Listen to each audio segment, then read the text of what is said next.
touch.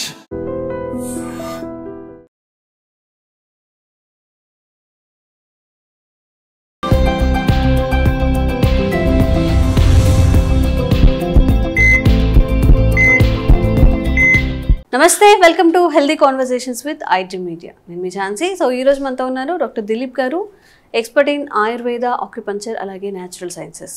మరి bad cholesterol ఈ word ఎప్పుడైనా విన్నారా? మనం అన్ని టెస్టులు చేయించిన తర్వాత గుడ్ కొలెస్ట్రాల్, బ్యాడ్ కొలెస్ట్రాల్ అని చెప్పి కొన్ని మెజర్మెంట్స్ ఇస్తూ ఉంటారు వాళ్ళు, ఎంత పర్సంటేజ్ ఉంది అని చెప్పి. మరి బ్యాడ్ కొలెస్ట్రాల్ మన బాడీలో ఉన్నప్పుడు సమ్ బీపీ రిలేటెడ్ ఇష్యూస్ కూడా, మరి ఈ రెండింటికి ఏదైనా సంబంధం ఉందా? దీని గురించి మాట్లాడదాము. నమస్తే అండి. నమస్తే. సో బీపీ ఉన్న వాళ్ళకి బ్యాడ్ కొలెస్ట్రాల్ ఉంటుందా? బ్యాడ్ కొలెస్ట్రాల్ ఉన్న వాళ్ళకి బీపీ వస్తుందా? చాలా మందికి ఈ డౌట్ ఉంటుంది. అసలు బ్యాడ్ కొలెస్ట్రాల్ అంటే ఏంటి, ఏం తినడం వల్ల వస్తుంది? Good question. ఇప్పటి వరకు ఎవరు అడగలేదు ఇలాంటి క్వశ్చన్. ఓకే, అంటే బీపీకి కొలెస్ట్రాల్కి అసలు ఏంటి సంబంధం? కొంతమందికి బీపీ ఉంటుంది, కొలెస్ట్రాల్ ఉండదు. కొంతమందికి కొలెస్ట్రాల్ ఉండి బీపీ ఉండదు. రూట్ కాస్ ఏంది? మరి రూట్ కాస్ ఏం చెప్తుంది? కొలెస్ట్రాల్కి అయినా ట్యాబ్లెట్ వేసుకోవాలి, బీపీ ఉన్న ట్యాబ్లెట్ వేసుకోవాలి. రెండు ఉంటే 2 ట్యాబ్లెట్లు వేసుకోవాలి.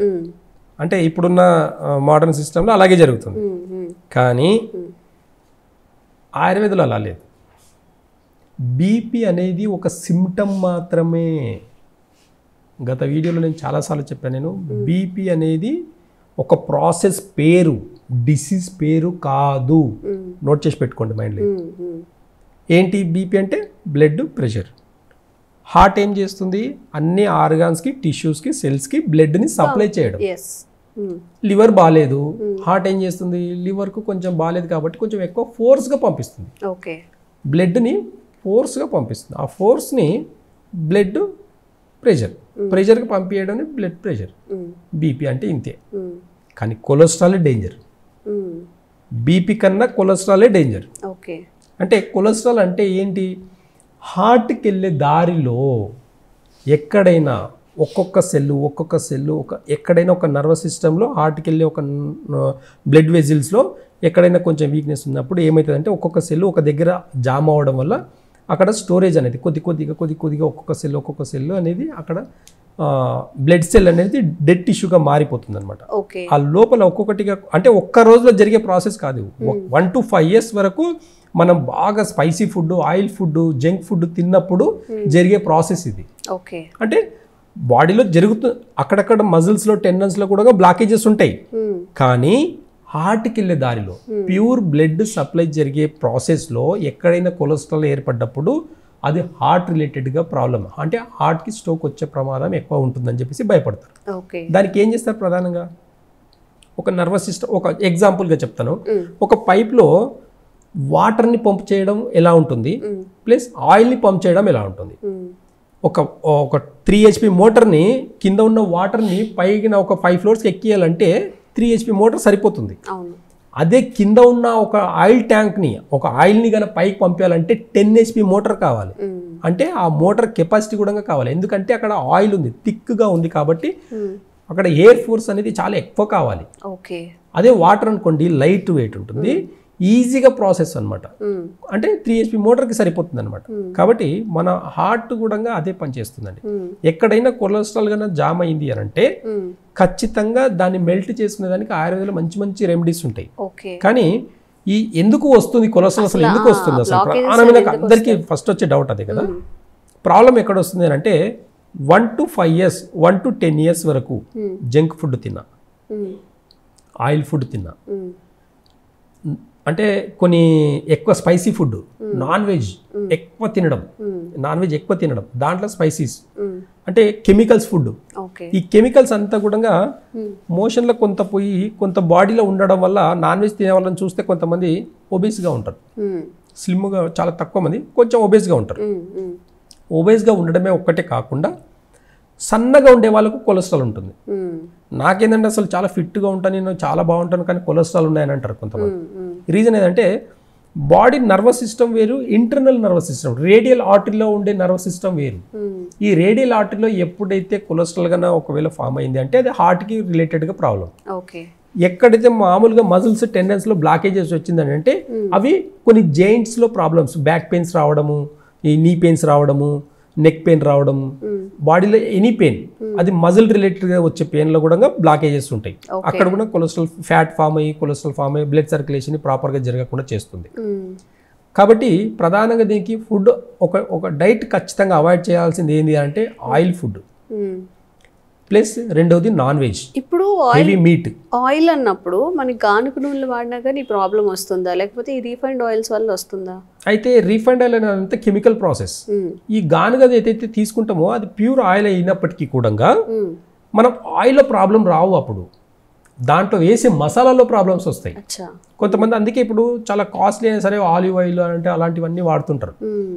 ఆ ఆయిల్లో ప్రాబ్లం రాదు. అప్పుడు మీరు రీఫైండ్ ఆయిల్ వాడినా ప్లస్ మీరు గానుగ నూనె వాడిన ప్రాబ్లమ్స్ అనేటివి మనం వేసే మసాలాలో ప్రాబ్లమ్స్ వస్తాయి. కొంతమంది మసాలా వేయనప్పుడు రీఫైండ్ ఆయిల్ వాడతారు, మసాలాలు ఏం వేసుకోరు. ఇప్పుడు ఎగ్జాంపుల్ ఒక బ్రాహ్మణ్స్ తీసుకుందాం, చాలా సాత్విక్ ఫుడ్ తీసుకుంటారు వాళ్ళు, కానీ రీఫైండ్ ఆయిల్ వాడతారు, అయినా కొలెస్ట్రాల్ పెరుగుతాయి. కొంతమంది హై ఎడ్యుకేటెడ్, కొంతమంది నాలెడ్జ్ ఉండే వాళ్ళు ఏం చేస్తారు, అరే రీఫైండ్ ఆయిల్ మంచిది కాదు, గానుగ నూనె వాడు, గానుగ నూనె వేసుకొని మసాలాలు వేసుకుంటారు. ఏదో ఒక తప్పు మాత్రం ఖచ్చితంగా చేయడం వల్ల వచ్చే ప్రాబ్లమ్స్ ఇవన్నీ. కాబట్టి రెండు కూడా చాలా కాన్షియస్గా మనము ఒక డైట్ని ప్లాన్ చేసుకుంటే ఎలాంటి ప్రాబ్లమ్స్ రావనేది నేచర్ చెప్తుంది. అంటే గానుగ నూనెతో పాటు మసాలాలు కూడా తగ్గించినప్పుడు ఆ బాడీ ఉండే ఫంక్షన్ కూడా డైజెషన్ సిస్టమ్ కూడా చాలా ఫాస్ట్గా ఉంటుంది, ఈజీగా డైజెషన్. అంటే ఇప్పుడు ఈ మసాలాల గురించి మాట్లాడుకున్నట్లయితే మామూలుగా అల్లం వెల్లుల్లి, దాల్చిన చెక్క, మిరియాలు ఇవన్నీ ఇండివిడ్యువల్గా ఏదైనా డిసీజ్ ఉన్నప్పుడు క్వాంటిటీ రూపంలో తీసుకోండి, బెనిఫిట్ అవుతుంది అంటాము. దాన్ని మసాలాలు ఫ్రై చేసి దాంట్లో ఉన్న మంచి గుణాలన్నీ పోయిన తర్వాత ఆ స్పైసెస్ని తింటున్నాం, దానివల్ల మళ్ళీ కొలెస్ట్రాల్ లేకపోతే ఈ బ్యాడ్ థింగ్స్ జరుగుతున్నాయి, అంతే కదండి. అంటే ఒక ఇంగ్రీడియంట్ వల్ల వచ్చే బెనిఫిట్స్ అన్ని పోతున్నాయి, మనకి టేస్ట్ మాత్రం మిగులుతుంది అల్టిమేట్ గా. ఓకే, అంటే ఈ టేస్ట్ కి ఇంపార్టెన్సే కదా అందరు తినేది. అవును, అందుకే కదా చాలా మంది 90% డిసీజ్ రావడానికి రూట్ కాస్ ఏంటంటే టేస్టే. కాబట్టి ఒకప్పుడు చూడండి చికెన్ తినేవాళ్ళు ఎలా అంటే ఓన్లీ పెద్దగా మసాలాలు ఉండేవి కావు, జస్ట్ ఒక ఎనర్జీకి మంచిగా కుక్ చేసుకొని తినేది. ఇప్పుడు చాలా మట్టుకు చూస్తే మీరు కలర్ ఫుడ్ వేస్తున్నారు, ఫుడ్ కలర్ వేస్తున్నారు, అది ఎంత పాయిజన్ తెలుసా అండి. అది అసలు డైజెషన్ అవ్వదు. క్రీమ్స్ వేస్తారు కొన్ని, అసలు డైజెషన్ అవ్వవు. అజినోమోటో సాల్ట్, అదైతే ఇంకా పాయిజన్. అంటే టేస్ట్ సాల్ట్ అంతే, టేస్ట్ కోసం వేసే సాల్ట్ లో మనం టేస్టే చూస్తున్నాం కదా, దానివల్ల వచ్చే ప్రమాదాన్ని మనం చూడట్లేదు. ఇప్పటికీ కొంతమందికి అవేర్నెస్ వచ్చేసి పింక్ సాల్ట్ వాడడం మొదలు పెట్టారు, కానీ లేకపోతే ఒకవేళ టేబుల్ సాల్ట్ కన్నా వైట్ సాల్ట్ కన్నా వాడే వాళ్ళు ఇంకా ఉంటే దయచేసి ఆపండి ఇప్పుడు. ఎందుకంటే దానివల్ల వచ్చే ప్రమాదాలని జస్ట్ ఒక 30 years ఫోకస్ చేసి చూడండి. 30 yearsలో ఏ డిసీజ్ వచ్చినాయి, ఎందుకు వచ్చినాయి అని దాంట్లో ప్రధానంగా తీసుకుంటే వైట్ సాల్టే. అయోడిన్ సాల్ట్ అని చెప్పేసి అయోడిన్ ప్రాబ్లమ్స్ వస్తాయని చెప్పేసి, మరి అంతకుముందు అయోడిన్ ప్రాబ్లమ్స్ లేవండి? నాకు అర్థం కాదు. 30-40 years బ్యాక్ అయోడిన్ ప్రాబ్లమ్స్ లేవా? అప్పుడు దొడ్డుపు మాత్రమే ఉండింది. మరి అప్పుడు ఎలాంటి ప్రాబ్లమ్స్ లేవు. ఎప్పుడైతే ఈ సన్నుప్పు వచ్చిందో అప్పటి నుంచి థైరాయిడ్స్ పెరిగినాయి. లెక్క చేసుకోండి మీరు. 30 years బ్యాక్ వెళ్ళండి, 30 years బ్యాక్ థైరాయిడ్స్కి ఎంతమంది ఉన్నాయి, ఈ 30 years తర్వాత ఎంతమందికి థైరాయిడ్స్ వచ్చాయని చూడండి. 30-40 years బ్యాక్ షుగర్ ఎంతమందికి ఉండింది, ఇప్పుడు షుగర్ లెవెల్ ఎంతమందికి ఉంది చూడండి ఒకసారి. అంటే మనం ఏం తింటున్నాం అనేది అవగాహన లేకుండా తింటున్నాం. చిన్న మార్పులే కదా, సాల్ట్ కల్లుపు బదులు సాల్ట్ రీప్లేస్ చేసాము, దాని వల్ల మనకి 10 రూపాయల ప్యాకెటే. 10 రూపాయల ప్యాకెట్ వల్ల కూడా మనము చాలా తక్కువ కోసం తీసుకొని వేసుకుంటున్నాం, కానీ దానివల్ల వచ్చే ప్రాబ్లమ్స్ని మనము ఐడెంటిఫై చేయలేకపోతున్నాం. కాబట్టి బ్యాడ్ కొలెస్ట్రాల్కి సాల్ట్, మసాలాలు, ఆయిల్ ఇవి అన్నీ చాలా ప్రధానంగా అని చెప్పేసి చెప్తుంది. అయితే వీటన్నిటి నుంచి కూడా తగ్గించుకునే దానికి చాలా మంచి మంచి ఆప్షన్స్ ఉన్నాయి. ఇప్పుడు ఎగ్జాంపుల్గా ఆయిలే తీసుకుందాం. ఆయిల్ వచ్చేసి ఇప్పుడు మనము ఏదో రీఫైండ్ ఆయిల్ వాడుకున్నాము, ఆ రీఫైండ్ ఆయిల్తో పాటు ఒక కుకింగ్ నాన్ వెజ్ కుకింగ్ చేస్తున్నాము, దాంట్లో వంటామదం కూడా ఒక 2 స్పూన్లు వేసేసి వంట చేసుకోండి. ఆ వంటామదం యొక్క బెనిఫిట్ అసలు ఇప్పటి వరకు చాలా మందికి తెలియదండి. అందరికీ ఆముదం అనేది తెలుసు, కానీ వంటాముదం వేరు ఆముదం వేరు అనేది అసలు చాలా మందికి తెలియదు. వంటాముదం అంటే మోషన్స్ అవుతాయి అంటారు కదా. మోషన్స్ ఇప్పుడు మనము అదే కదండి, కాన్షియస్ గా ఏం చేస్తున్నాం మనం, అసలు తినడం ఒక్కటే నేర్చుకున్నాం. ఫ్రీగా మోషన్ పోయేదాని గురించి ఎవరైనా ఆలోచన చేస్తున్నారా? చేయట్లేదు. మెయిన్ డిసీజ్ రావడానికి రూట్ కాస్ అదే అండి. ఎప్పుడైతే మనం తింటున్నామో, ఇప్పుడు ఎగ్జాంపుల్ ఒక 5 liters వాటర్ తాగేసి మూత్రం పోకుండా ఉంటే ఏమవుతుందండి? బ్లాడర్స్ దెబ్బతింటాయి. హెవీగా డైట్ తిన్నాము, ఫ్రీగా మోషన్కి వెళ్ళకపోతే ఏమవుతుంది? ఇంటెస్టిన్ మొత్తం బాడీ హీట్ ఎక్కిపోతుంది. బాడీ వన్స్ ఒక్కసారి హీట్ ఎక్కిందంటే నర్వస్ సిస్టమ్ దెబ్బతింటుంది, బ్రెయిన్కి ఎక్కువ ఆక్సిజన్ వెళ్ళిపోయి బ్రెయిన్లో బ్లడ్ అనేది ఇట్లా రక్తనాలు ఇట్లా చిట్లిపోతాయండి. అసలు బాగా అబ్జర్వ్ చేస్తే బాడీ ఓవర్ హీట్ ఉండే వాళ్ళకి మాత్రమే బ్రెయిన్ ఇష్యూస్ వచ్చే వాళ్ళకి ఎక్కువ అవకాశాలు ఉంటాయండి. చాలా మందికి తెలియదు ఇది. కాబట్టి కొలెస్ట్రాల్కి ఇప్పుడు ఫామ్ అవుతుంది అంటే బాడీ హీట్ అయినట్టే. అక్కడ బాడీ హీట్ ఎక్కేసి సెల్స్ అనేటివి చచ్చిపోతాయి. అక్కడ కొన్ని రక్తనాలు అనేవి చనిపోతాయి. ఆ చనిపోవడం వల్లనే అవన్నీ ఒక దగ్గర స్టోర్ అవ్వడం వల్ల దాన్ని కొలెస్ట్రాల్ అంటాం. ఓకే. కాబట్టి వంటాందంని వాడకంలో తీసుకురండి. మళ్ళీ మీరు ఎంత కెమికల్ ఫుడ్ తిన్నా దాంట్లో కొంచెం అంటే ఇప్పుడు తిన్నాం, ఒక బయటికి వెళ్ళేసి ఒక బిర్యానీ తిన్నాం అనుకోండి, మంచి నాన్ వెజ్ ఏదైనా తిన్నాం, వెజిటేరియన్ ఏదో మసాలా ఫుడ్ తిన్నాం, ఇంకేదో ఆయిల్ ఫుడ్ తిన్నాం, ఫ్రై తిన్నాం, ఇంటికి వెళ్ళేసి జస్ట్ వంటాందం ఒక స్పూన్ ఒక గ్లాస్ వామ్ వాటర్లో కలుపుకొని తాగి పడుకోండి. నైట్ మార్నింగ్ తిన్నారు, ఆఫ్టర్నూన్ తిన్నారు, నైట్ ఈవినింగ్ తిన్నారు. ఇవన్నీ ఫుడ్ ఏది తిన్నా, డే అంతా ఏది తిన్నా, నైట్ వచ్చేసి ఒక ఆమ్దం ఒక గ్లాస్ వాటర్లో వేసుకొని తాగి చూడండి. మోషన్స్ అవ్వాలి. మరి తినేది ఒక్కటే కదా, ఆలోచన చేయకూడదు. మోషన్కి వెళ్ళేది కూడా ఆలోచన చేయాలి కదా, ఫ్రీగా మోషన్ అవ్వడం కూడా అలవాటు కావాలి కదా. అది అవ్వకపోవడం వల్లనే బాడీలో చాలా మట్టుకు ఫ్యాట్ డిపాజిట్స్ అయిపోయి ప్రాబ్లమ్స్ ఎక్కువ అవుతున్నాయి. కాబట్టి ప్రధానంగా ఈ కారణాలకు అంటే ఈ కొలెస్ట్రాల్కి బీపీ ఉన్నా లేకపోతే కొలెస్ట్రాల్ ఉన్నా రెండు ఒకేలాగా ట్రీట్ చేస్తుంది. ఈ రెండింటికి మెయిన్ ప్రధానంగా ఇంటర్నల్ ఆర్గన్స్ కూడా లివర్ దెబ్బతీయడం జరుగుతుంది. కాబట్టి లివర్ కి కొన్ని ఆయుర్వేదాల మంచి మెడిసిన్స్ ఉన్నాయి. అలాంటి మెడిసిన్స్ ఇవ్వడం వల్ల లివర్ అనేది బ్యాలెన్స్ అయ్యడం కాకుండా డైజెషన్ సిస్టమ్ ని కూడా ఇంప్రూవ్ చేసుకుంటుంది. ఎంత హెవీ డైట్ తిన్నా సరే డైజెషన్ సిస్టమ్ ని ఇంప్రూవ్ చేసుకోవాలి. కాబట్టి కొన్ని ఆయుర్వేద మెడిసిన్స్ వల్ల ఈ కొలెస్ట్రాల్ ని కూడా పర్మనెంట్ గా తగ్గించుకునే అవకాశాలు ఉన్నాయన్నమాట. ఓకే. సో మీ ఆహారపు అలవాట్లు మార్చుకొని కాస్త మసాలాలు తగ్గించేసి, నూనెలు తగ్గించేసి కొంచెం సాత్వికంగా తినడానికి ట్రై చేయండి. ఎందుకంటే ఇప్పుడు బాగానే ఉంటుంది. సార్ చెప్పినట్టు 1 ఇయర్లోనూ 1 మంత్లోనూ వచ్చేది కాదు.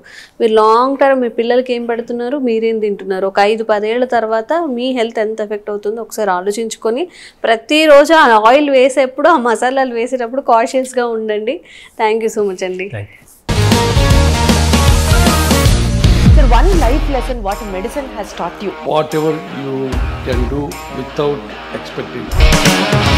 But I really believe మన పాజిటివ్ యాటిట్యూడ్ ఉంటేనే మనం ఏదైనా సాధించగలం. గట్ ని మనం కరెక్ట్ గా డీల్ చేసినట్లయితే అది మనకి పాజిటివ్ హార్మోన్స్ ని రిలీజ్ చేస్తుంది. షుగర్ వచ్చిన వాళ్ళ పరిస్థితి ఏంటి? పొట్ట దగ్గర పెరిగితే దాన్ని ఆండ్రాయిడ్ అంటారు, ఆండ్రాయిడ్ ఫోన్ కదా. అసలు థాట్స్ ఎందుకు వస్తాయి? బ్రెయిన్ డెడ్ అంటే దానికి ప్రపంచం అంతా కూడా కొన్ని నిర్దిష్టమైనటువంటి లక్షణాలు. మానసికంగా ధైర్యంగా ఉంటే క్యాన్సర్ జయించవచ్చు. You are a doctor for a cause, sir. అంతే. వాళ్ళకి వచ్చిన ఆదాయం కాకుండా ఫ్రీ సర్వీస్ ఎంతమందికో చేస్తారు.